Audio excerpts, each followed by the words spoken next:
Hello friends, this is SR. Welcome to my YouTube channel. हमें उम्मीद है आप सभी स्वस्थ और अच्छे होंगे। आप लोग अपने फॉर्म्स भर रहे होंगे और उनके लिए जो भी डॉक्यूमेंट्स बनने हैं वो उन सभी चीज़ों में आप लगे हुए होंगे।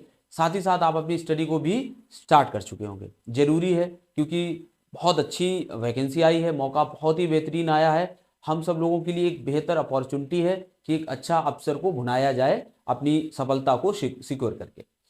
हम लोग सबसे ज़्यादा ज़रूरी हो जाता है कि जो प्रीवियस ईयर पेपर्स हुए हैं उनके पैटर्न को समझें। सबसे पहले किस तरह के एग्जाम्स में क्वेश्चन पूछे गए हैं, चाहे वो किसी भी पोर्शन के रहे हों, उन उन क्वेश्चंस के लेवल के अकॉर्डिंग हमें अपने आगे की तैयारी करनी चाहिए। यानी हमें कौन से चैप्टर्स पढ़ने हैं, किस चैप्टर से ज़्यादा क्वेश्चन पूछे जाते हैं, किस चैप्टर से कम क्वेश्चन पूछे जाते हैं, और सबसे बड़ी बात है कि उनका लेवल क्या रहता है। तो उसी के अकॉर्डिंग हम अपनी तैयारी को करें। अल्टीमेटली हमारा जो उद्देश्य होता है वो एग्जाम को अच्छे से क्वालिफाई करना होता है, अच्छे मार्क्स सिक्योर करने होते हैं जिससे हमारा स्थान क्लियर हो सके। ठीक है, तो आज का जो हमने पेपर लिया है वो मैथ का है। मैथ के 19 क्वेश्चन होंगे जो एग्जाम आपकी 2019 में कंडक्ट कराई गई थी, उसी का ये प्रीवियस सेट है। इसको समझिए, देखिए और अपनी अभी की जो कैपेसिटी है, क्षमता आपकी क्या है, इसको सॉल्व करने के लिए उसको भी आंकिए, साथ साथ अपनी भविष्य की रणनीति भी बनाइए। आगे की चीजें हम लोग विधिवत करेंगे और बहुत अच्छे से हम लोग इस एग्जाम को डील करेंगे। ठीक है, तो चलिए शुरू करते हैं। पहला क्वेश्चन है, देखिए, वो एक छोटी से छोटी संख्या ज्ञात करें जिसके द्वारा 1200 को एक पूर्ण वर्ग बनाने के लिए गुणा किया जाना चाहिए। ये क्वेश्चन दो तरह से ज्यादातर पूछा जाता है कि एक तो कोई संख्या दे दी जाएगी और हमसे ये पूछा जाएगा कि इसमें कितने का गुणा करें कि ये पूर्ण वर्ग या पूर्ण घन बन जाए, या दूसरा क्वेश्चन इसमें बनता है कि इस संख्या में हम कितने का भाग लगाएं कि ये संख्या पूर्ण वर्ग या पूर्ण घन बन जाए। ठीक है, तो बेसिकली हमें इसके सबसे पहले देखिए कि ये मिलकर किससे बनी, इसके फैक्टर्स देख लेते हैं। तो 1200 की अगर हम बात करें तो आप जानते हो कि 1200 में गुणे 100 कर दो, क्योंकि हमें पूर्ण वर्ग देखनी है। तो 100 अपने आप में पूर्ण वर्ग होता है, आप सभी जानते हैं। जरा आप 12 को भी अलग कीजिए तो ये 3 चकु 12 और 100 बने रहने दीजिए। अब आप देखिए 4 भी पूर्ण वर्ग है, 100 भी पूर्ण वर्ग है, एक 3 ऐसा है जो अकेला है। वर्ग के लिए हमें हर जो भी हमारा उसमें फैक्टर है उसके कम से कम 2 होने चाहिए। तो अगर इसमें हम 3 का एक और गुणा कर देते हैं तो ये जो पूरा एक नंबर आपको मिलेगा वो पूरी संख्या क्या कहलाएगी, मतलब क्या बनेगी, एक पूर्ण वर्ग बन जाएगी। तो इसीलिए हमसे यहां पर जो पूछा गया उसका आंसर हो जाएगा 3। अब सपोज करो इसी में हमसे पूछा जाता कि किस संख्या से हम भाग लगाएं ताकि ये जो 1200 है ये पूर्ण वर्ग बन जाए, तो उस कंडीशन में आप जानते होंगे 100 पूर्ण वर्ग है, 4 पूर्ण वर्ग है, तो केवल 3 ही इसमें एक्स्ट्रा है। यानी 3 में अब 3 का गुणा नहीं करेंगे क्योंकि भाग लगाने को बोला जा रहा था, तो इसमें हम 3 का भाग लगा देते और ये 3 हट जाती, तो जो भी ये बचती 400 ये पूर्ण वर्ग मिलती। ठीक है, तो इस तरह से हम इन तरह के क्वेश्चन जो गुणा वाले और भाग वाले आते हैं वो हम करते हैं। साथ साथ इसमें अगर वर्ग पूछा जाता है तो कभी कभी क्या पूछा जाता है, घन पूछा जाता है। ये एक टाइप होता है क्वेश्चंस का जो कि आपके सामने पहला क्वेश्चन है। ठीक है, नेक्स्ट देखते हैं। क्वेश्चन नंबर सेकंड है, कपड़े का एक टुकड़ा 600 रुपए में खरीदा गया। शुरुआत में हमने क्वेश्चंस को हल्का रखा है ताकि आपकी रिदम बन जाए इसको पकड़ने की, बाद में क्वेश्चंस अच्छे होते चले जाएंगे। अल्टीमेटली आपका ही प्रीवियस पेपर है जो कराया गया था, आपकी एग्जाम जो लेटेस्ट हुई थी। ठीक है, कपड़े का एक टुकड़ा 600 रुपए में खरीदा गया, सिलाई शुल्क के रूप में इसमें 40 रुपए और खर्च कर दिए गए। आप सभी जानते होंगे कि क्रय मूल्य में सिर्फ यही नहीं होता है कि जितने में किसी चीज को आपने खरीदा है, बल्कि अगर उस चीज को आप मॉडिफाई करा रहे हैं, उसमें और कुछ संशोधन करा रहे हैं, कुछ नया कर रहे हैं, तो वो भी उसी में ऐड हो जाएगा। यानी आपका पूरा खर्चा क्या आ जाएगा। आप बाइक खरीदने जाते हैं तो एक शोरूम प्राइस अगर किसी चीज का होता है, लेकिन बाद में उसमें आप एक्सेसरीज जुड़वाते हैं, सब कुछ जुड़वाते हैं, जो आपका फाइनल रुपए आपको पेड करने पड़ते हैं वही आपका क्रय मूल्य बन जाता है। ठीक है, तो यानी कि क्रय मूल्य यहां से कितना हो गया, 640। 40 रुपए देने के बाद कितना, 12.5% का वो क्या पाना चाहता है, लाभ भी पाना चाहता है। इससे किस कीमत पर उसे बेचना चाहिए। कितना सिंपल ये क्वेश्चन है प्रॉफिट एंड लॉस का। आप समझ जाइए कि 640 में अगर कोई चीज खरीदी है तो अपने आप में ये चीज क्या होगी, 100 वाली होगी, और आपको लाभ यानी 12.5% यानी 112.5 वाली आपको निकालनी है। एक तो ये तरीका इसका है, आप इसको कैलकुलेट करिए, आपके सामने आंसर आ जाएगा 720। दूसरा, जो भी प्रतिशत दिया है इसको आप फ्रैक्शन में कन्वर्ट कर दीजिए और इसका फ्रैक्शन हो जाएगा कितना, 1/8। 12.5% को अगर आप भिन्न में बदलेंगे 12.5 और कितना करेंगे, बटे 100 करेंगे। ठीक है, ये हटाएंगे आप, नीचे एक जीरो बढ़ जाएगा। आपको इसका प्रतिशत हटाना है तो कितनी बार जाएगा, 8 बार, यानी 1/8। अगर हम इस प्रतिशत का मान भिन्न में निकालें और ऐसा बहुत आसान हो जाता है जब हम प्रतिशत को, लाभ और हानि को, साधारण ब्याज, चक्रवृद्धि ब्याज को, इस तरह के सवालों को जब हम प्रतिशत को भिन्न में बदल लेते हैं तो हमारे लिए बहुत सहूलियत हो जाती है। फिलहाल यहाँ तो प्रतिशत साधारण विधा, कोई दिक्कत नहीं है, ठीक है। तो 1/8 हो गया, मतलब क्या है, ये 8 वाला दिया है, आपको कौन वाला निकालना है, 9 वाला निकालना है, तब भी आपका आंसर क्या आ जाएगा, 720 आ जाएगा। तो ये कुछ तरीके होते हैं, आप चाहो तो प्रतिशत से डायरेक्ट लगा सकते हो कि इतने का क्रय मूल्य था और कितना लाभ कमाना चाहता है, 12.5 का, ठीक है। अगला क्वेश्चन देखिए, इसका हो जाएगा आंसर 720। नेक्स्ट क्वेश्चन देखिए, एबीसी है, एबीसी है, उनमें 1152 रुपए का नुकसान जो है वो किस अनुपात में बांटा गया है, के अनुपात में विभाजित होना है, 7:8:9। इस अनुपात में हानि है ना, घाटा ही तो है, हानि को विभाजित करना है कितने, 3 लोगों में, ए में, बी में और सी में, ठीक है। तो ए का हिस्सा क्या होगा, तो इसमें कोई दिक्कत थोड़ी ना, प्रतिशत अनुपात का साधारण सा सवाल है, आप इनको जरा ऐड कीजिए, तो 8 7 15 9 24, 24 इनका अगर कुल बन रहा है, हम यहां पर घाटे की बात कर रहे हैं, अगर ए का घाटा 7 है तो बी का 8 है तो सी का 9 है, मतलब 9 बी को सी को ज्यादा घाटा हो रहा है। अल्टीमेटली इन तीनों का घाटा अगर हम यही रेशियो को ही जोड़ें तो कितना आएगा, 24। ये वही चीज है जब आप यहाँ पर x लगा के, ऐसे लगा के और इसको 24x करते हैं, ये बिल्कुल वही है, हमें कोई x की जरूरत ही नहीं है। आप ये देखिए कि वास्तव में इनका घाटा हुआ कितना है, 1152 का हुआ।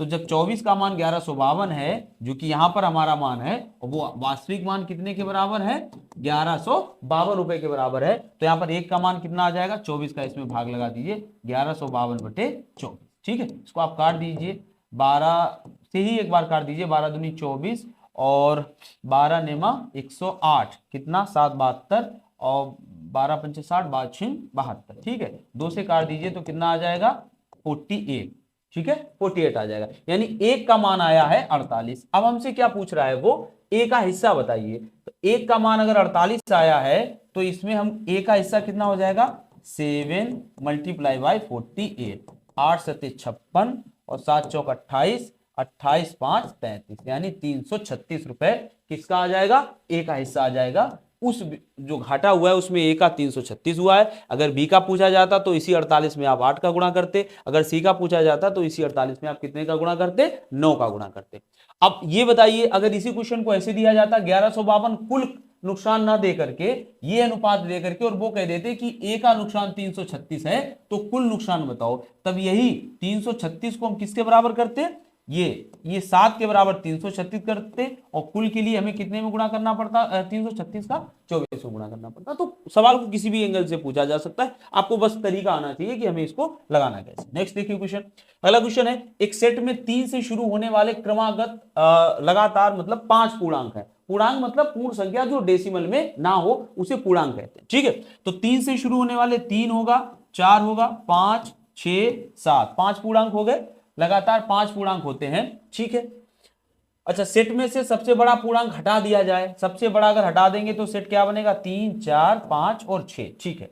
हटा दिया जाए तो उस सेट के औसत में कितने प्रतिशत की कमी हो। देखिए वो ये कहना चाह रहा है कि पहला पूर्णांक अगर 3 है, पहला पूर्णांक दोनों में 3 है और कुल मिला के 5 पूर्णांक हैं, तो इनका औसत हमें निकालना है, क्या आएगा। और प्लस फिर अगर हम एक पूर्णांक सबसे बड़ा वाला हटा देते हैं, मतलब 7 हटा देते हैं, तो जो औसत आएगा उस औसत में कितनी कमी हो जाएगी, इस वाले औसत से इस वाले औसत में कितने की कमी हो जाएगी। तो अल्टीमेटली हमें औसत निकालना ही पड़ेगा और कुछ चारा इसका है नहीं, ठीक है। तो चलिए देखते हैं कितना होता जाएगा ये, 4 3 7 दूनी 14, 14 और 6 20, 5 25, 25 और बटे कितनी संख्याएं थे, पूर्णांक कितने थे, 5, तो इसका कितना औसत आया है, 5 औसत आया। तो इसका जो एवरेज आया है वो 5 आया है। इधर देखिए इन सभी को जोड़ लीजिए, कितना आ जाएगा, 6 5 11, 11 4 15, 3 18, 18 और पूर्णांक यहाँ कितने बचे, 1 2 3 4 4, तो इसका जो आएगा अगर इसको हम निकालेंगे तो कितना आ जाएगा, 4.5।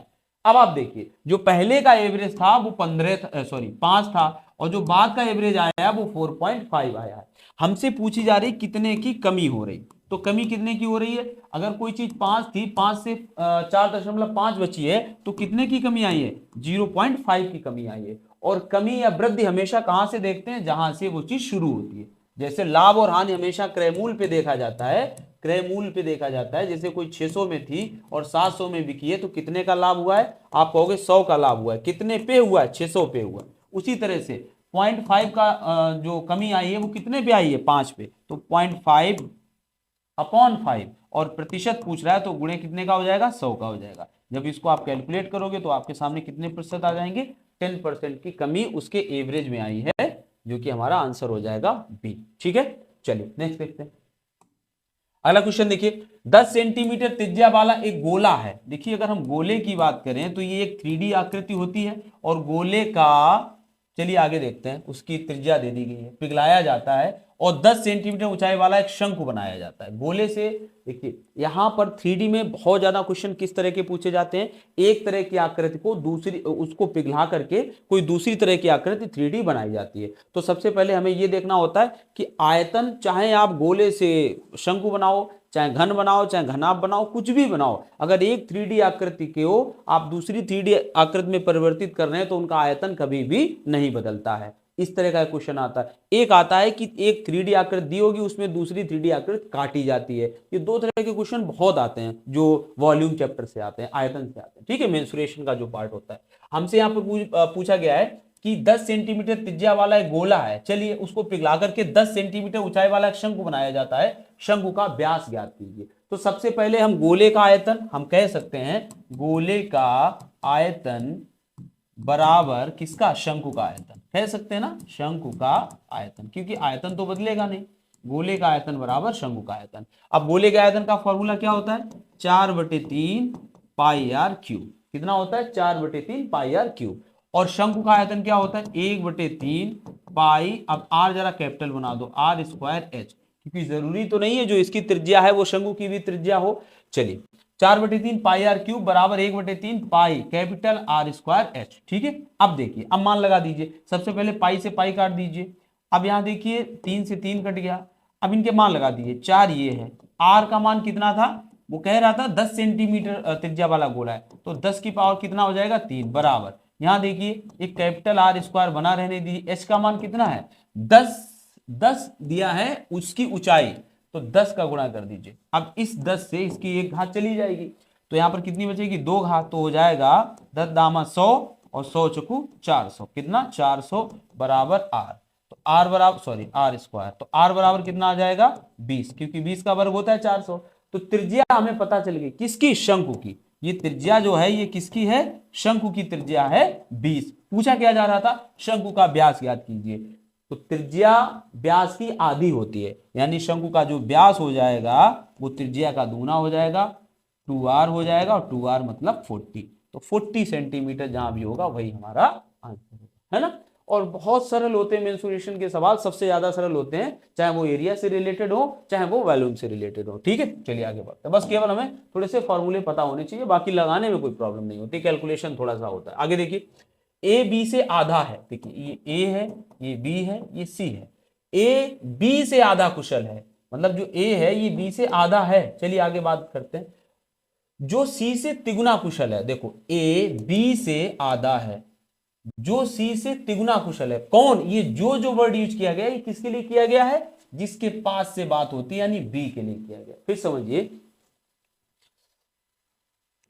ए बी से आधा कुशल है, ए बी से आधा है, अभी कर लेंगे उसको हम, बी से आधा कुशल है। जो सी से तिगुना कुशल है, कौन, बी। तो अगर ये है 2 है, इसका मान 2 है, तो ये तिगुना मतलब 6 होगा, और ए इसका आधा तो 3 होगा। हम इसमें एक वैल्यू मान के नहीं चल रहे हैं, क्योंकि 2 मानने से बहुत आसानी हो रही है इसको लगाने से। ये भी हम लोगों को सोचना चाहिए कि हम क्या मान माने, जब मान ही रहे हैं तो कम से कम ऐसा मानो जिससे कि कैलकुलेशन हमारा आसान हो। तो जरूरी नहीं कि हम इसको 1 फिर इसका 3 गुना करें, इसको 3 फिर इसका आधा, यहाँ पर 1.5 हो जाएगा, तो 1.5 मतलब दिक्कत हो जाएगी। तो इसलिए सबसे आसान है, एक बार पढ़ लो पूरा, ए बी से आधा, तो ए जो है वो बी से आधा हो गया, देखिए आधा हो गया। जो मतलब जो ये बी सी से तिगुना कुशल है, ये सी से तिगुना कुशल हो गया। अब देखिए वे तीनों मिलकर एक काम कितने दिनों में पूरा कर सकेंगे, यदि बी अकेले ये काम 6 दिनों में कर लेता है। देखिए अगर हम कहें तो ये इनकी किसका अनुपात है, क्षमताओं का अनुपात है।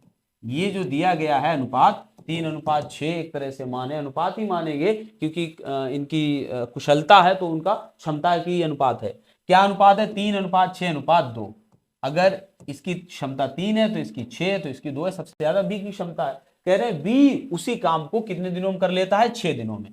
तो बी अगर 6 क्षमता वाला व्यक्ति 6 डेज में किसी काम को कर लेता है, तो तीनों, अब उसकी तो बाद में बात करेंगे, अब यहां पर थोड़ा सा उल्टा समझना, अगर 6 क्षमता वाला 6 दिन में करता है तो 1 क्षमता वाला कितने दिन में करेगा, आप बताइए। 6 चरंग 36। ये बात समझ में आई। ये कोई एक ही नियम नहीं है कि 1 का मतलब 6/6 हो जाएगा। आप ऐसे मानिए कि 6 क्षमता वाला 6 दिन लगाता है तो 1 क्षमता वाला कितने दिन लगाएगा, 36। ठीक है, अब हमें तीनों से कराना है तो तीनों कितने हो जाएंगे, 6 2 8 3 11, तो 11 क्षमता पे अगर तीनों एक साथ काम करेंगे तो बटे 11, जब 11 का यहाँ पर बटे करेंगे तो 11 3 33 और कितना 30, 33 3 30 और 11 दूनी 22, 8 80, 11 7 3.27, कितना मान आ जाएगा 3.27। तो तीनों मिलकर जो पूरा काम लगभग करेंगे 3.27 डेज में करेंगे। ठीक है, तो इस तरह का ये क्वेश्चन हो गया। आगे देखते हैं। तो हम लोग देख रहे हैं अनुपात समानुपात से क्वेश्चन आए, प्रॉफिट एंड लॉस से क्वेश्चन आए, टाइम एंड वर्क से क्वेश्चन आए, आपकी संख्या पद्धति से हमारे क्वेश्चन आ चुके हैं। तो ये लगभग जितने चैप्टर आपके सिलेबस में दिए गए सभी चैप्टर का यहाँ पर सम्मिश्रण वो लोग देते हैं, सभी से क्वेश्चन पूछते हैं और अच्छे स्टैंडर्ड के क्वेश्चन पूछते हैं। ठीक है, निम्नलिखित में से कौन सा न्यूनतम 2 पूर्णांकों का योग है जिसका गुणनफल 64 है। तो पहले 2 पूर्णांकों का योग, इसमें 2 पूर्णांक सभी में आप 2 पूर्णांक क्या एक से अधिक पूर्णांक कर सकते हैं, मतलब इसमें तो अनलिमिटेड चीजों का योग 12 हो सकता, अनलिमिटेड पूर्णांकों का योग 12 हो सकता है अगर आप निगेटिव पॉजिटिव जोड़ें, इस तरह से जोड़ के चलें। लेकिन वो ये कह रहा है यहाँ पर निम्न में से कौन सा न्यूनतम 2 पूर्णांकों का योग है जिसका गुणनफल 64 है, लेकिन गुणनफल 64 आना चाहिए। ये कंडीशन अगर फॉलो होगी तो केवल इसमें होगी 8 + 8। आप इनका अगर योग देखेंगे तो 16 आ रहा है, अगर इनका आप 8 में गुणे 8 देखेंगे तो कितना हो रहा है, 64 आ रहा है। तो जो गुणनफल आ रहा है वो 64 है, योग आ रहा है वो 16 है। बाकी किसी में नहीं होगा, इसमें कुछ भी करके देख लीजिए, आप कोई भी रखिए, है ना। तो इस तरह से हम ये लगा लेंगे। अगला देखिए, 4:9 के अनुपात में ए और बी के बीच 39 कैंडियां वितरित की जाती है। बी को ए से कितनी अधिक कैंडी मिलती है। बहुत ही सिंपल सवाल पूछा गया था। 9 4 13, अगर इसका पूरा मान 13 है तो 13 3 39, कितनी बार जाएगा, 3 बार। तो अब देखिए अगर इनकी अलग अलग वैल्यू निकालोगे तो कितनी आ जाएगी, 4 3 12 और 9 3 27। तो ए को मिली है 12 और बी को मिली है 27, ऐसे कह सकते हैं। तो कितनी ज्यादा मिली है आप यहाँ पर देख सकते हैं। लेकिन क्या इसको ऐसे लगाएं, जरूरत है इसकी, नहीं जरूरत है। 9 4 13, 13 3 39, मतलब एक का मान जो आया वो 3 आया है। तो आप यहाँ देखिए कितनी ज्यादा है, मतलब दोनों में कितनी कैंडी का अंतर है। तो आप देखोगे 9 4 में अंतर है 5 का, तो बस आप 5 में, और एक का मान कितना था 3, तो 5 3 15, हमारा ऐसे ही 5 3 15 आ जाएगा। हमें 27 से 12 घटाने की कोई जरूरत है नहीं, या दोनों मान निकालने की कोई जरूरत नहीं है। ठीक है, अगला देखिए क्वेश्चन। अगला है 10% और 30% के दो लगातार चिन्हित, ये वृद्धि है एक्चुअली, ठीक है।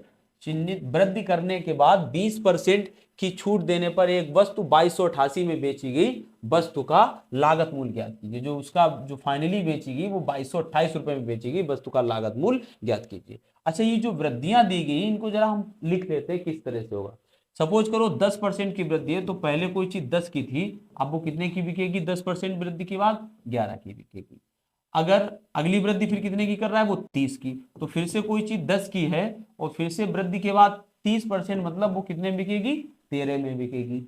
और आगे फिर वो छूट दे रहा है 20% की। 20% का मतलब कितना हो रहा है, अगर कोई चीज 10 की है तो अब कितने की बिकेगी, वो 8 की बिकेगी, है ना। तो उसने 20% की उसमें छूट दे दी। अब एक तरफ देख लीजिए, ये हमारा पूरा एक तरफ का मूल्य हो गया 1000, और इस तरफ का कितना हो गया 11 में गुणे 13 में गुणे 8। ठीक है, तो हम देख लेंगे हमें कौन सा मूल्य दे दिया गया है, फाइनल जो विक्रय हुआ है कितने का हुआ है, 2288 का हुआ है, यानी ये वाला मूल्य फाइनल वाला दिया है 11 में गुणे 13 में गुणे 8। और हमसे क्या पूछ रहा है, वो वस्तु का लागत मूल्य क्या है। लागत मूल्य हमारा इस तरह से निकालेंगे 1000 का। तो जब इसको काटेंगे 11 दूनी 22 और 11 8 88, 13 एकम 13, 78 और 8 दूनी 16 और 2000। तो जो लागत मूल्य आ जाएगा वो कितना आ जाएगा, 2000 रुपीज आ जाएगा उस वस्तु का। ठीक है, बात समझ में आई। 10 वाली चीज पे पहली वृद्धि 10% की तो 11, फिर दूसरी वृद्धि लगातार हो रही है तो 30 हो रही है आगे की, तो 10 का कितना हो जाएगा 13, मतलब 10 का 13 हो जाएगा 30% वृद्धि। फिर 10 वाली चीज को वो 20% कम में बेच रहे हैं यानी 8 में बेच रहे हैं, तो एक तरफ जो फाइनल रेट हमारा विक्रय का बढ़ रहा है वो ये बढ़ रहा है, और जो टोटल क्रय बन रहा है वो 1000 बढ़ रहा है। इस तरह से हमारा आंसर आ जाएगा 2000 रुपए। ठीक है, इसको इस तरह से भी हम लगा सकते हैं, बाकी बेसिक तरीका तो है ही। चलिए देखिए इसको, एक वस्तु 2500 रुपए में खरीदी गई, दुकानदार इसकी अंकित कीमत पर 12% की छूट की अनुमति देता है और फिर भी 10% का लाभ प्राप्त करता है। वस्तु की अंकित कीमत ज्ञात करें। अब आप, तीन तरह की चीजें होती है किसी भी वस्तु के लिए, एक होता है क्रय मूल्य, एक होता है विक्रय मूल्य और एक होता है अंकित मूल्य। आप सभी जानते होंगे, जब प्रॉफिट एंड लॉस आप कायदे से पढ़ेंगे, आपने पढ़ा होगा, तो इनका आपस में रिलेशन आपको अच्छी तरह से पता होगा कि कोई चीज जितना दाम किसी ने खर्च किया है किसी चीज को प्राप्त करने के लिए, वो उसका क्रय मूल्य होता है, और वही चीज जो वो दोबारा लाभ कमाएगा या हानि पे बेचेगा वो चीज क्या हो जाएगी, विक्रय मूल्य हो जाएगी। और अंकित मूल्य एक तीसरी चीज होती है जो उसके ऊपर, उस प्रोडक्ट के ऊपर रेट पड़ा होता है जो अंकित करके डाला जाता है। आप भी जानते हैं मार्केट में जितना किसी चीज के ऊपर रुपए पड़े होते हैं उतने की आपको नहीं मिलती है, आपको डिस्काउंट भी मिल जाता है। लेकिन ऐसा तो नहीं कि किसी ने डिस्काउंट दे दिया तो वो लाभ नहीं कमा रहा है, लाभ तो वो तब भी कमा रहा है। बस यही वो क्वेश्चन है कि वो छूट भी दे रहा है और साथ में क्या कर रहा है, लाभ भी कमा रहा है। ठीक है, आप इसको चाहो तो ऐसे रिलेशन बना के भी लगा सकते हो, लेकिन कोई दिक्कत है नहीं, आप आराम से लगा लो। पहले देखिए, वस्तु खरीदी गई, तो हम देख लेते हैं 2500 में वस्तु खरीदी गई है। अपने आप में कोई चीज जो क्रय वाली होती है वो कितनी होती है, 100 मान के चलते हैं। मान लीजिए 100 वाला ये रेट था, अब वो 10% का लाभ कमाएगा तो वो चीज कितने में बेचेगा, मतलब जाहिर सी बात है वो कितने में बेचेगा, 110 में। अब उसको जो भी ये चीज बिकेगी उस पर 10% का लाभ उसको मिल जाएगा। लेकिन ये जो कीमत आएगी ये क्या आएगी, विक्रय मूल्य आएगी, ये अंकित मूल्य नहीं आएगा। अंकित मूल्य कैसे पता चलेगा, वो तो डिस्काउंट दिया गया, कितने का, 12% की छूट दी गई है, 12% की छूट दी गई। छूट हमेशा कहां दी जाती है, अंकित मूल्य पे। तो हम कह सकते हैं कि ये जो कुछ भी है ये अपने आप में 88 वाला है, क्योंकि 100 वाला तो ये एमआरपी था, जो इसके ऊपर पड़ा था वो 100 वाला था। ये जो आया है ना, ये 12% छूट के बाद आया, वो क्या होगा, 88 वाला होगा। ठीक है, एक तरह से हम ऐसे लगा सकते हैं इसको, 100 से ये 100 चला गया, बाकी 11 से 11 88 और 4 दूनी 8, और कितना जाएगा ये 4, 8 से पूरी कट जाएगा ये तो, 8 8 एकम 8, 8 तियां 24, 1 10, 8 एकम 8, और सॉरी नहीं कट रहा है, ये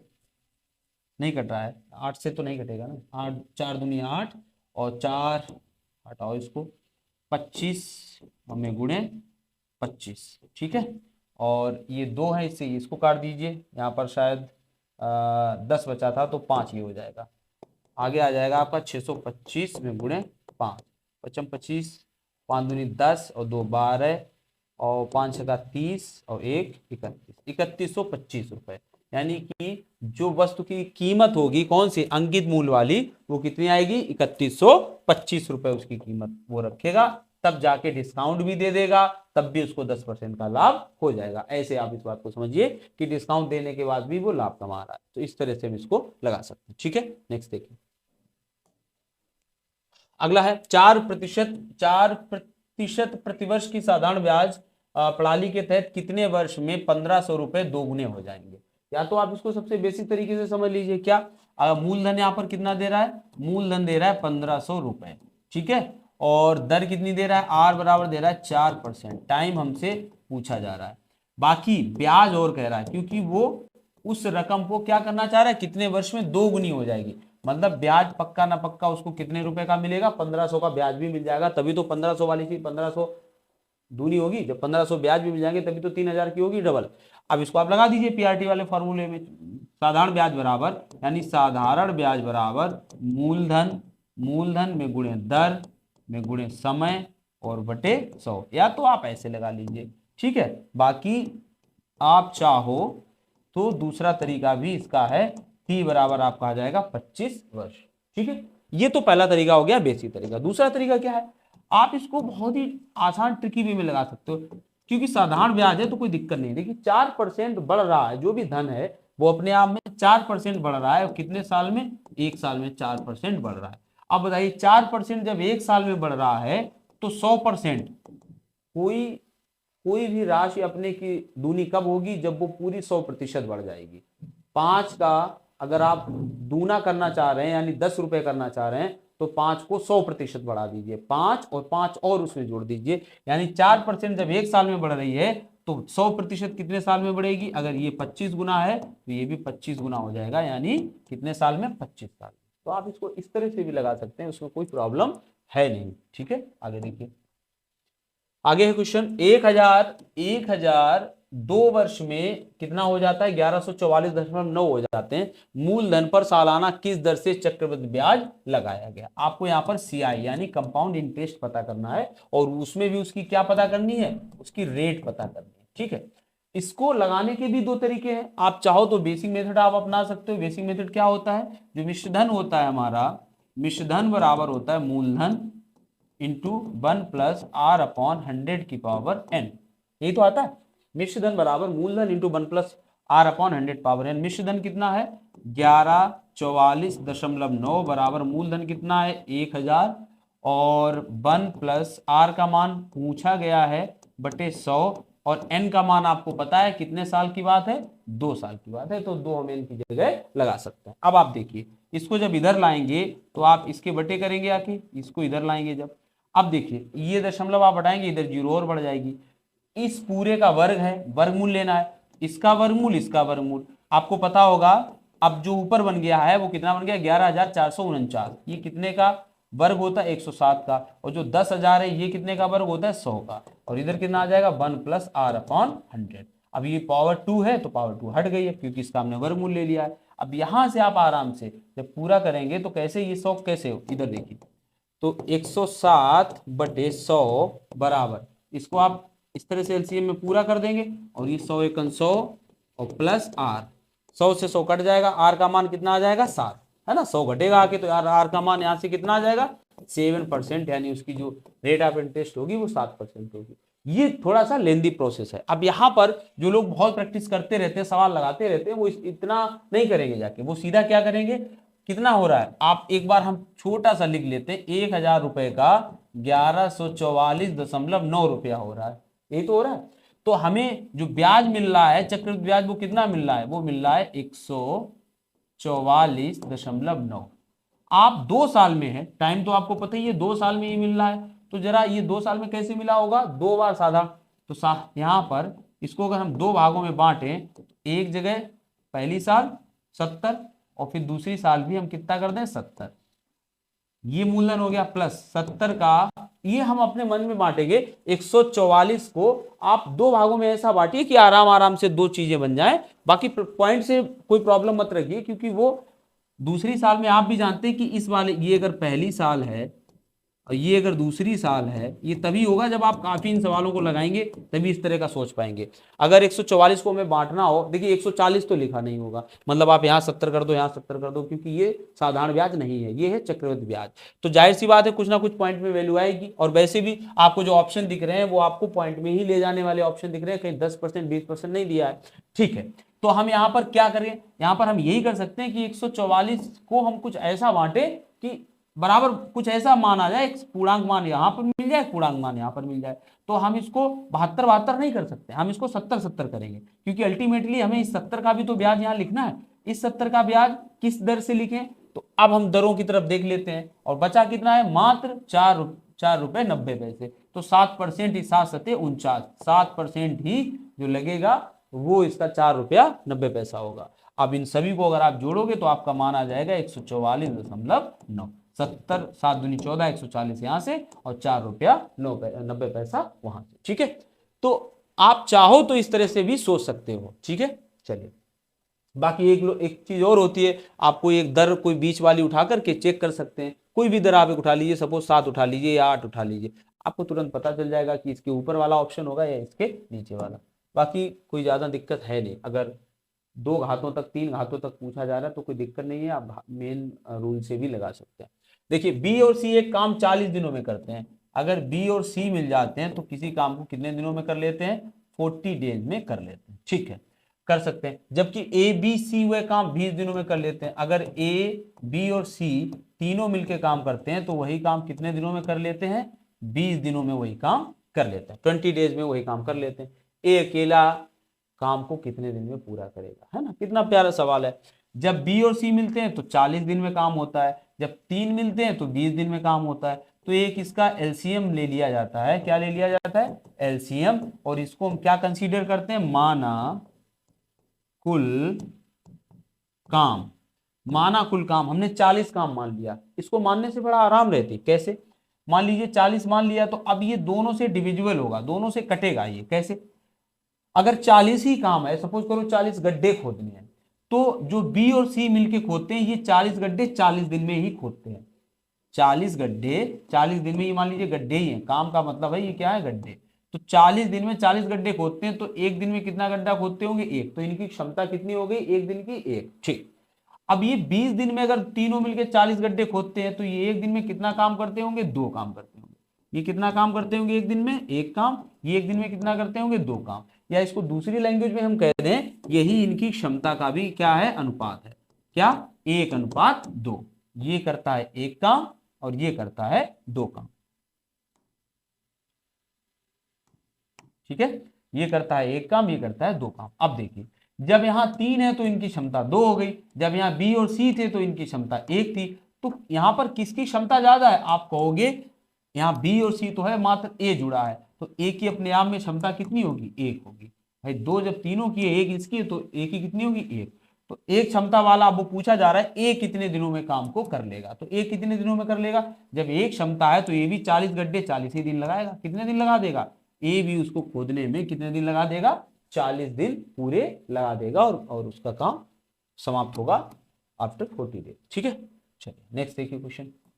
अगला क्वेश्चन है, एक पंसारी की 4 महीने में क्रमशः, पंसारी जो दुकानदार होता है 4 महीने में क्रमशः 2000, 2500, 2000, 2000, 2500, 3250 और 4250 की बिक्री होती है। 3500 की औसत बिक्री प्राप्त करने के लिए 5वें महीने में उसकी बिक्री कितने महीने की होनी चाहिए? औसत का कितना सिंपल सवाल आपसे पूछा गया है। पहले महीने में 2000 बेचता है, दूसरे महीने में 2500, तीसरे महीने में 3250 और चौथे महीने में 4250 की बिक्री करता है। वो चाहता है कि मेरी औसत बिक्री जब 5वां महीना खत्म हो, 4 महीने हुई है ना, औसत बिक्री कितने 100 रुपए हो जाए? 3500 रुपए हो जाए। कहने का मतलब है 5 महीने का 3500 रुपए हो जाए। तो जो 5वां महीना, 4 महीने तो हो चुका काम, 5वें महीने में ज्यादा काम करना पड़ेगा या कम करना पड़ेगा, देखते हैं। तो 5वें महीने में उसको कितनी कमाना पड़ेगा या कितनी बिक्री करनी पड़ेगी ताकि औसत बिक्री 3500 हो जाए। तो सबसे पहले हम 3500 में देख लेते हैं कि ये चीजें 3500 से कितना आगे पीछे हैं। अगर हम 3500 को एक आइडियल फिगर मान के चलें तो 3500 के हिसाब से इसको देखिए, ये कितना कम है? -1500 है, मतलब अभी 1500 इसमें कम हुआ है। इसमें कितना कम हुआ है? -1000। 1000 कम हुआ है दूसरे महीने में। यहाँ कितना कम हुआ है? 200 - 250, 3250, 3500 - 250। यहाँ थोड़ा सा ज्यादा हुआ है, कितना हुआ है? 750। और ये कैसे है? प्लस के। ठीक है, तो हम गौर करें तो 750 है, 1000 है, तो यहाँ प्लस माइनस में जो हटे उसको हटा दो। तो ये प्लस का है, ये माइनस का है, तो यहाँ कितना बचेगा? माइनस का 250। माइनस का 250 कितना हो गया जाके? 500। और ये 1500 था, तो कुल मिला के 1500 + 500, मतलब ये है माइनस के। आप कहो तो ये भी माइनस का है और ये भी माइनस का। तो अभी उसको कमी कितने की है? 2000 की कमी है। 5वें महीने में वो इतनी बिक्री करे कि 3500 की तो करे, साथ में 2000 एक्स्ट्रा की करे, ताकि वो पिछले महीनों की कमी को भी पूरा कर पाए, तब जाके उसकी औसत 3500 आएगा। यानी उसको 5वें महीने में 5500 की बिक्री करनी पड़ेगी। 3500 अपने 5वें महीने के लिए, और प्लस इन सभी महीनों में जो कमी आई है वो कितने का आई? 2000 की। तो 5500 की जब वो बिक्री करेगा तब जाके एवरेज उसका सही होगा जाकर। ठीक है, आई थिंक आपको समझ में आया होगा। अगला देखिए, एबीसी ने 50,000 का कारोबार प्रारंभ किया, है ना। आपका जो साझेदारी पार्टनरशिप वाले सवाल रहते हैं उनको देखिए। एबीसी ने 50,000 का कारोबार प्रारंभ किया। बी ने सी की तुलना में 6000 रुपए अधिक और ए ने बी की तुलना में 2000 रुपए अधिक दिए। यदि कुल लाभ 10,000 का हो तो ए का हिस्सा ज्ञात कीजिए। ठीक है, पूरा सवाल के चक्कर मत पड़िए, पहले ऊपर शुरू से देख लीजिए जो इन्वेस्टमेंट हुआ है वो कितना हुआ है। देखिए हमेशा देखिए, अगर पार्टनरशिप की बात करें तो पार्टनरशिप में क्या होता है, पार्टनरशिप की बात करें तो इसमें क्या होता है, जो इन्वेस्टमेंट इन्वेस्टमेंट जिस औसत से होता है उसी औसत में हमेशा लाभ का बंटवारा किया जाता है। फिर से समझिए, अगर आपका इन्वेस्टमेंट जो है उसका औसत अगर है कि ए ने 1 रुपया खर्च किया, बी ने 2 रुपया खर्च किया, तो जब उसका रिजल्ट आएगा यानी प्रॉफिट आएगा तो प्रॉफिट में भी ए को 1 ही रुपया मिलेगा, बी को क्या मिलेंगे 2 रुपए, क्योंकि जिसने ज्यादा इन्वेस्ट किया उसको ज्यादा मिलेगा। ये इसका कुछ इस तरह से हिसाब रहता है। ठीक है, यहां पर हम लोग देखते हैं 3 लोग हैं, एक ए, एक बी और एक सी। क्या कह रहा है, एबीसी ने 50,000 का कारोबार प्रारंभ किया, बी ने सी की तुलना में 6,000 ज्यादा, बी ने सी की तुलना में 6,000 ज्यादा। अगर इसने एक्स किया है तो इसने एक्स में कितने ज्यादा किए, 6,000 ज्यादा इन्वेस्ट किए। और ए ने बी की तुलना में 2,000 ज्यादा, और जो ए ने ये इसकी तुलना में 2,000 ज्यादा, यानी कि एक्स प्लस 6,000 तो है ही और 2,000 और ज्यादा यानी 8,000। देखो क्या ऊपर है आप पढ़ लेना, बी ने सी की तुलना में 6,000 ज्यादा। अगर सी ने 100 रुपया इन्वेस्ट किया है तो बी ने कितना किया है, 6,000 ज्यादा। और ए ने बी से 2,000 ज्यादा, और बी का कितना था, एक्स प्लस 6,000 था, 2,000 और ज्यादा करेंगे तो एक्स प्लस 8,000 हो जाएगा। ठीक है, ये तीनों का क्या आया, इन्वेस्टमेंट आया। जबकि हमें इन्वेस्टमेंट इनका जो दिया है वो कितने हजार का दिया है, 50,000 का दिया है। ठीक है, अब जरा इनका अलग अलग मान निकाल लेते हैं हम लोग, तो कितना आ जाएगा, 3x बराबर 36,000, कितना 36,000 है, 8 6 14, 14,000 घटेंगे 36,000, तो x का मान कितना आ जाएगा 12, आप 1000 कह सकते हैं, इसको कोई जरूरत है नहीं। ठीक है, 12,000। अब देखिए, अब अगर हम बात करें कि इनके जो इन्वेस्टमेंट थे वो किस रेशियो में है, आप इधर से ऐसे बनाइए और इन्वेस्टमेंट देखिए, तो इसका अगर 12 इन्वेस्टमेंट था तो इसका 12 6 18 इन्वेस्टमेंट होगा, तो इसका कितना होगा 12 8 20 होगा। ठीक है ना, 12 8 20, 12 18 20 ये इनका इन्वेस्टमेंट है हजार में, या यूं कहें प्रतिशत में। आप इसको और सरल कर सकते हैं, ये हो जाएगा 10, ये हो जाएगा 9, ये हो जाएगा 6। ठीक है, अब वो कह रहा है लाभ कमाया जा रहा है 10,000 का, तो यहां पर हमने कहा था जिस अनुपात में इन्वेस्टमेंट है उसी अनुपात में लाभ भी बटेगा, 10 9 6 के अनुपात में लाभ भी बटेगा। तो जरा इसको हम बांट के देखते हैं, 10 9 6, 10 9 19, 19 6 25, कितना 19 6 25, 25 का मान किसके बराबर कर देंगे 10,000 के, तो एक का मान कितना आ जाएगा 25 चकू 100, एक का मान आ जाएगा 400। अब आप इसका निकाल लीजिए, ए का अगर आएगा हिस्सा तो गुणे कितना हो जाएगा इसमें 400, यानी इसका आ जाएगा 4,000 लाभ आ जाएगा, कितने से 10,000 से। जो ए का लाभ आएगा वो 4,000 आएगा, और जो बी का लाभ आएगा वो 3600 आएगा, और जो सी का लाभ आएगा 6 चौक 2400 रुपए आएगा, है ना। उसी हमने पहले ही आपको बता दिया था, तो कोई दिक्कत होनी नहीं चाहिए। आगे देखते हैं नेक्स्ट क्वेश्चन क्या है, 3 प्लस, इधर देखिए 3 प्लस मतलब रूट के अंदर है, रूट के अंदर रूट वाले सवाल है तो कोई दिक्कत इसमें नहीं होती है, और यहां पर तो कतई नहीं होगी क्योंकि सभी संख्याएं हैं अपने आप में वर्ग बनती चली जाएंगी। ठीक है, 64 का वर्गमूल लेना है तो कितना आएगा 8। अब ये 8 जब बाहर आ जाएगा तो कहीं ना कहीं इसकी जगह पे आ जाएगा, ऐसे ऐसे देखो, root 3 plus root 27 plus root और 73 प्लस रूट 64, इस तरह का है, और ये सभी बंद है। आप देखोगे तो सभी में क्या लगा हुआ है, इस तरह से एक लगा हुआ। चलिए, अब जब हम सबसे पहले यहां से शुरू करेंगे 64 से, तो 64 का क्या हो जाएगा 8 हो जाएगा, तो इसको अगर हम हटाना चाहें और इसकी जगह हम कितना लिख सकते हैं 8। अब 73 8 कितना होता है, 73 8 81 होता है, तो इन सभी को हटा करके हम इसकी जगह क्या लिख सकते हैं, क्या लिख सकते हैं 81 लिख सकते हैं। 81 का वर्गमूल लेंगे 9 आएगा, तो ये पूरा हटा करके हम इसकी जगह कितना लिख सकते हैं 9। 27 में 9 जुड़ेगा 36 हो जाएगा, कितना हो जाएगा 36, तो 36 यहाँ पर लिख सकते हैं, आप लिखिए 30, आप लिखिए 36 36। अब 36 का वर्गमूल 6 होता है, तो ये भी पूरा हटा दीजिए, वर्गमूल ही बाहर निकाल दीजिए, कितना 6, और 6 3 9 होता है, 9 का भी वर्गमूल लेना है, यानी अल्टीमेटली हमारे पास क्या मिल जाएगा 3। तो इस पूरे का मान जो आएगा वो कितना आ जाएगा 3 आ जाएगा। ठीक है, अगला देखिए क्वेश्चन। क्वेश्चन है x upon y is equal to 4/5 और 7x plus 6y is equal to 29 हो तो y का मान ज्ञात करें। देखिए जो ये दिए हैं, क्या दिया है x upon y x upon y बराबर 4/5। आप अच्छी तरह से जानते हैं ये चीज आप कह सकते हैं कि अनुपात में दी है। अनुपात का मतलब होता है इनको अपने सरलतम रूप में लिखा गया है। जरूरी नहीं कि 4 का मान 4, यहाँ हो सकता है कि 4 की जगह 10 का गुणा हो, इधर 10 का गुणा हो, मतलब इसका मान 40 हो सकता है, इसका मान 50 हो सकता है। इसमें अगर 6 का गुणा करेंगे 6 चौक 24 हो सकता है, तो इसमें 6 का गुणा करेंगे 6 पंचे, इसका मान 30 हो सकता है। आप समझ सकते हैं कि इनकी जगह एक ऐसा होगा जो इन दोनों का HCF होगा, नियतांक होगा, जिसको हटा दिया गया और अपने सरलतम रूप में 4/6 लिख दिया गया है। तो इस तरह का जब अगर आपसे मान पूछ दिया जाए तो वहां पर हमें क्या करना रहता है, उसको आप देखिए। क्योंकि मान पूछ दिया गया, मान कैसे निकालेंगे, तो कितना था 4/5।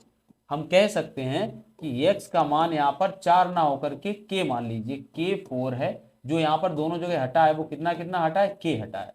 और y का मान कितना है, 5k है। ठीक है, 5k है, मतलब ये 4k है और ये 5k। ठीक है, अब देखिए, अब यहां से इन मानों को आप इस वाले समीकरण में आप लगा सकते हैं। 7 इंटू एक्स का मान कितना था 4k प्लस 6 इंटू वाई का मान कितना था 5k इज इक्वल टू कितना था 29। अब आप देखिए 7 चौक 28k प्लस 6 पंचे 30 k बराबर 29। अगर इन k को जोड़ेंगे तो इसका मान आ जाएगा 8558k इक्वल टू 29। तो k का जो नियतांक है उसका मान यहां से कितना आ जाएगा 1/2। 29/58 करेंगे तो कितना मान आ जाएगा 1/2। अब इस k का मान आप जिसका मान पूछा गया, हमसे पूछा गया था बाई का मान ज्ञात कीजिए। तो बाई बराबर कितना हो जाएगा 5 में गुणे k का मान कितना निकला 1/2। तो 5 का आधा कितना हो जाएगा 2.5। तो यहाँ से इसका जो वैल्यू आएगी वो 2.5 आ जाएगी। ठीक है, तो ये थोड़े नियतांक वाले सवाल हैं, आप इनको अगर देखोगे तो सवाल इस तरह के एग्जाम में पूछे जाते हैं। आप प्रैक्टिस और करिए इनकी क्वेश्चंस की, अपने जो भी मॉडल सेट वगैरह आपके पास हो तो आराम से ये लग जाएगा। अगला क्वेश्चन है, यक्स ने 8 घंटे में 75 किलोमीटर की दूरी तय की। टाइम एंड डिस्टेंस वाला सवाल है, उसमें भी अच्छे स्तर का सवाल है। ठीक है, एक्स ने 8 घंटे में 75 किलोमीटर की दूरी तय की। उन्होंने आंशिक रूप से पैदल, मतलब कुछ पैदल भी चले हैं, वो कुछ पैदल भी चले हैं। पैदल कितने किलोमीटर 5 किलोमीटर प्रति घंटा की स्पीड से चले हैं। और आंशिक रूप से साइकिल से चले हैं 12 किलोमीटर प्रति घंटा की चाल से। और एक चले हैं वो साइकिल से, और वो कितने स्पीड से चले हैं, इसकी स्पीड है 12 किलोमीटर पर आवर, इसकी है 5 किलोमीटर पर आवर। ठीक है, और जो कुल समय लगा वो 8 घंटे लगे, कुल दूरी थी 75। ठीक है, आप इसको लगाने को आप इसके भी दो तरीके हैं, आप जिससे भी लगाना चाहो उससे आप आराम से लगा सकते हो। जैसे पहले देख लीजिए, हम अगर देखें तो हमें समय दिया है, तो हम कह सकते हैं यहाँ तो पता नहीं कितनी दूरी इससे चला कितनी दूरी उससे चला है, तो दूरी का इस्तेमाल हम 75 से कर लेंगे। अगर हमें समय बराबर निकालना हो, सपोज करो ऊपर वाला पूरा हटाइए तब लिखें दोबारा इसको, क्या हो जाएगा, अगर समय ही इन सवालों में थोड़ा सा आपको लगे तो समय निकाल लो। समय बराबर आप सभी जानते होंगे कितना होता है, दूरी बटे 4। ठीक है, तो समय कितना टोटल लग रहा है 8 घंटे। 8 घंटे समय लग रहा है। अब वो समय दोनों में लगा है, चाहे पैदल चलाओ साइकिल, दोनों को मिला के 8 घंटे लगा है। तो पैदल कितना चला है हमें नहीं पता है, हम तो मान रहे हैं कि x पैदल चला है। और जो ये दूरी अगर है x दूरी है पैदल वाली, ये कौन सी है लिख दें यहाँ पर, ये पैदल वाली दूरी है। ठीक है, तो x दूरी है, समय निकालने के लिए दूरी बटे 4, और 4 कितनी थी उसकी 5, प्लस दूसरी दूरी क्या बची होगी आप जानते होंगे, अगर टोटल 75 है तो दूसरी बची होगी 75 माइनस एक्स, और इसकी चाल कितनी है 12। तो यहां भी समय आएगा, चाल बराबर समय बराबर दूरी बटे 4, समय बराबर दूरी बटे 4। इनसे जो समय निकलेगा वो 8 के बराबर होना चाहिए। अब आप क्या करो, यहीं तक रखो, अब इसके आगे सॉल्व मत करो। आप इसके बाद हमेशा आप लगाओ बाई ऑप्शन। आपको चलो यहाँ तो दिख रहे हैं ये डेसिमल में ऑप्शन, लेकिन ऐसा नहीं होता है, नॉर्मली क्वेश्चन डेसिमल में पूछा नहीं जाता। लेकिन अगर फिर भी आए हैं तो आप घबराइए नहीं, आप अपनी जो वैल्यू आपके सामने पूर्णांक वैल्यू है उसको रख के देखिए। अगर हम यहाँ x का मान 15 रखते हैं, सपोज करो 15 रखते हैं, तो कितना आ जाएगा 5 15, हमें यहाँ से 3 घंटे मिल जाएंगे। प्लस अगर यहाँ 15 रखते हैं तो 15 जाएंगे 60 बचेंगे, और कितना हो जाएगा 12 पंचे 60, यहाँ से मिल जाएंगे 5 घंटे। तो कुल मिला के 3 घंटे 5 घंटे अगर हम जोड़ेंगे तो कितना आ जाएगा 8 घंटे। यानी हमारा जो ऑप्शन हमने लिया था वो 15 बिल्कुल सही है। बाकी आप डेसिमल रख के देखोगे आपको कटेगा ही नहीं, आपको यहीं से देखिएगा 12.5 आप रखोगे कटेगा नहीं, यहाँ भी 12.5 रखोगे और डेसिमल में वैल्यू आएगी, जबकि यहाँ पर आपको पूर्णांक वैल्यू है। तो आप अपना भी सेंस लगाओगे तो वहां पर आपको लगेगा कि नहीं, यहाँ पर कहीं ना कहीं हम पूर्णांक वैल्यू ही रख सकते हैं, तभी हमारा ये कटेगा। और देखिए अगर सपोज करो यहाँ डेसिमल ना होके 13 ही होता तो भी आप नहीं रखते, क्योंकि आप जानते हैं कि 5 से 13 नहीं कटेगा, जब नहीं कटेगा तो हम 13 यहाँ क्यों रखें। इस तरह से कोई ऐसा मान रखेंगे जो डिविजिबल होगा, क्योंकि यहाँ मान पूर्णांक में समय दिया है। ऐसे सवाल जहां पर भी आपको लग जाए, हमेशा इस कंडीशन में आप समय निकालिए और तुरंत put the value get the answer, put the value from the option and you can get the answer easily. ठीक है, चलिए आगे देखते हैं। नेक्स्ट क्वेश्चन देखिए, दो संख्याओं का, शायद ये लास्ट क्वेश्चन है, दो संख्याओं का महत्तम समापवर्तन और लघुत्तम समापवर्तन। देखिए एचसीएफ एलसीएम से बहुत सवाल आते हैं। सबसे पहला यही होता है कि दो संख्याओं का गुणनफल बराबर उनका लासा गुणे उनका मासा। इस तरह के कॉन्सेप्ट से बहुत सारे सवाल बन जाते हैं, उनको लगा लेते हैं। और एलसीएम एचसीएम में तो बहुत सारी तरह के क्वेश्चन बनते हैं, बहुत प्यारे प्यारे क्वेश्चन बनते हैं और पूछे भी एग्जाम में पूछ जाते हैं। चलिए, दो संख्याओं का महत्तम समापवर्तन और लघुत्तम समापवर्तन क्रमशः 2 और 60 है। यदि उन संख्याओं में से एक संख्या दूसरी संख्या की तुलना में 14 अधिक है तो छोटी संख्या ज्ञात करो। देखो लगाने के इसके भी दो तरीके हैं और यहां पर हम आपको दोनों बताएंगे। ठीक है, चलिए पहला देख लीजिए, जो कैसा है, सेंस पे डिपेंड है, जो आपको अपने एक, जब आप लगाते रहते हो तो अपना एक अंदर से इनर सेंस आपका कहने लगता है कि हाँ ये वाला ऑप्शन सही जाएगा। देखो क्या कह रहा है, दो संख्याओं का महत्तम समावर्तन लघुत्तम समावर्तन 2 और कितना है, समावर्त कितना है 60। ठीक है, यानी कि ये इसका मासा है। मासा वो संख्या होती है जो दोनों में कॉमन होती है, दोनों संख्याओं में जो गुणनखंड कॉमन होता है वही उसका मासा होता है, ये आप अच्छी तरह से जानते हैं। ठीक है, अब उनमें एक छोटी संख्या आपको ज्ञात करनी, जबकि दोनों में एक अंतर जो दिया गया वो कितने का दिया गया, 14 का। और छोटी संख्या यानी या तो ये होगी या ये होगी या ये देखिए, जब मासा 2 है तो वो संख्या हमेशा, दोनों संख्याएं, पहली कंडीशन यही से पता चल जाएगी, दोनों संख्याएं हमेशा 2 से कटने वाली होंगी। कैसी होंगी, 2 से डिवाइड होने वाली होंगी, ऐसी दो संख्याएं होंगी। तो 5 तो यही ऑप्शन से बाहर हो जाएगा, 7 तो यही ऑप्शन से बाहर हो जाएगा। ये 2 से कटता ही नहीं है, तो ना ये छोटी हो सकती है, बड़ी होने का तो सवाल ही नहीं है। अब बचते हैं हमारे सामने 4 और 6। 4 अगर छोटी मानेंगे तो 14 जोड़ेंगे तो कितना हो जाएगा, 18। और किसी भी एंगल से मासा तो इनका सेटिस्फाई हो रहा है 2, लेकिन लासा सेटिस्फाई 60 नहीं हो रहा है। 4 और 18 का लासा 60 नहीं होता, आप भी जानते होंगे इस बात को। ठीक है, तो यहां पर अब हम 6, अब ऑप्शन हमारे सामने 6 ही बचा तो ये उत्तर हो जाएगा। लेकिन फिर भी देखिए 6 में आप 14 जोड़ोगे तो कितना आएगा, 20। और 20 और 6 का जो लासा होता है वो कितना होता है, 60, और जो मासा होता है वो 2 होता है। कंडीशन सेटिस्फाई हो रही दोनों, तो हमारा यही आंसर हो जाएगा। बाकी लगाने का तो काफी प्रोसेस है। जैसे अगर माना संख्याएं, आप माना संख्याएं मान लो थोड़ी देर के लिए, माना आपकी संख्याएं हो जाएंगी क्या, 2 तो रहेगा, और एक मान लो 2x और एक मान लीजिए 2y। आप कहोगे 2x 2y क्यों मानी, क्योंकि x और y के मान तो हमें नहीं पता है, अगर वो पता हो जाएंगे तब तो संख्या ही पता हो जाएगी। लेकिन 2 तो पता है, ये दोनों जगह रहेगा। क्यों रहेगा, आप भी जानते हैं, मासा है तो ये रहेगा, क्योंकि हमने पूरी संख्याएं लिखी यहाँ पर। अब अगर हम इसका मासा आपसे कहें इसका मासा, तो मासा आपको पता है 2 है। अगर हम कहें इनका लासा निकालिए, इनका क्या निकालिए, लासा, तो लासा आप कैसे निकालोगे, 2, एक इसका x और एक ये y, कोई भी जो फैक्टर है वो एक बार लिखा जाएगा, 2 और x और y, तो ये इसका क्या हो जाएगा, मासा, सॉरी लासा। अब हम यहाँ पर देखेंगे, अगर केवल हमें x इंटू वाई निकालना हो तो यहाँ 2 का भाग लग जाएगा, यानी कि ये जो 60 आया था, लासा जो 60 था, उसमें अगर 2 का भाग लगा दें तो उसका मान आएगा x इंटू वाई, और जो कितना आ जाएगा, 30 आ जाएगा। ठीक, एक काम हमारा हो गया।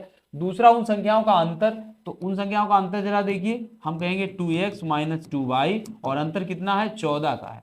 तो यहाँ पर x माइनस y का मान कितना आ जाएगा, 2 का भाग कॉमन लेके लगाएंगे तो कितना आएगा, 7। ये 2 दोनों जगह है, उधर भाग लग जाएगा 7।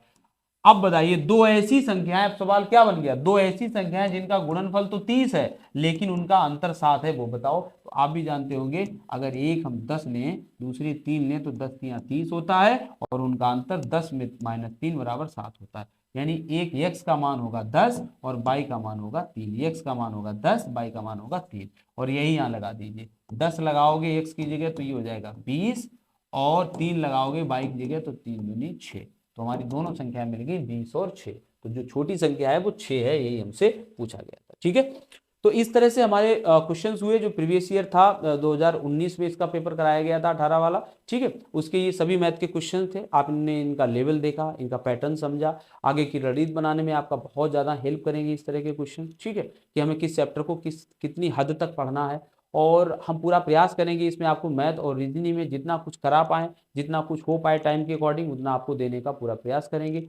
ऑथेंटिक मटेरियल होगा, उसमें आपको कोई भी डाउट नहीं रहेगा, सोल्यूशन ऐसा होगा जो आप कहीं भी चेक कर सकते हैं, कोई भी उसमें फॉल्ट या एरर होने की कोई गुंजाइश नहीं मिलेगी आपको इसमें मॉडल भी कराएंगे, जो जिन चीज़ों के चैप्टर्स हो पाएंगे जो ज़्यादा पूछे जाते हैं उनके चैप्टर्स कराने की कोशिश करेंगे। बस अभी पहले से हम बहुत ज़्यादा बता नहीं सकते, लेकिन इतना बता सकते हैं कि आपको आपकी वैकेंसी के लिए एक बहुत ही बेहतर मटेरियल हम देने की पूरी कोशिश करेंगे, जो आपको इस चैनल पे मिलेगा। क्लास पसंद आया हो तो आप सब्सक्राइब कर लीजिए, क्योंकि आपके फायदे की चीज़ें आपको मिलती रहेंगी।